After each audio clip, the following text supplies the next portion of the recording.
Salut à tous. Je refais un point sur une vidéo conseil que j'ai déjà faite du coup sur la nature calcaire du sol. Je reviens dessus et je vais rappuyer à nouveau dessus parce que c'est peut-être à mon sens le conseil le plus important, car c'est celui qui vraiment va vous assurer d'être, peut-être pas au bon endroit précisément, mais en tout cas globalement au bon endroit. Donc voilà, je vais me répéter du coup, c'est vraiment la nature calcaire du sol, hein.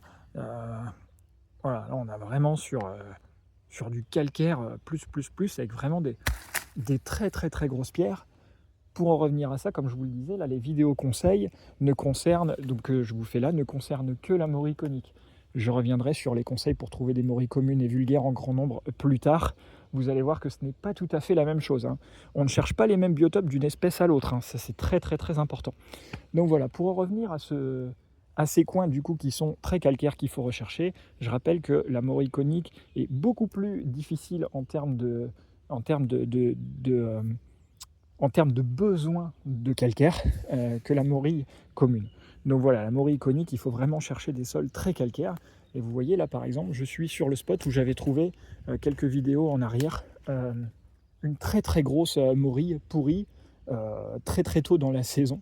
Donc voilà, donc là je suis sur un spot que je connais par cœur, mais regardez un petit peu cette quantité de calcaire. Et tous mes spots du coup ont ce point commun de trouver énormément de calcaire, hein. Vous voyez, il y a beaucoup plus de cailloux que de terre finalement quand on regarde bien. J'exagère un petit peu, mais pas tant que ça. Vous voyez, hein, c'est vraiment... voilà. Donc voilà, ça c'est vraiment très très très important, hein. Je me permettais de refaire ce point. Je sais que j'ai déjà fait une vidéo conseil sur le côté calcaire du sol. Euh, mais voilà, c'est vraiment pour trouver la morée iconique. Vraiment, si on n'a pas ça, c'est pas la peine d'y aller. Donc voilà, comme je vous disais, la suite des conseils, ce sera à quelle allure marcher, quand savoir s'arrêter et quel biotope, on va dire, précis, quelle couverture de sol est importante. Voilà, c'est là-dessus qu'on reviendra dans la prochaine vidéo. Allez, à bientôt.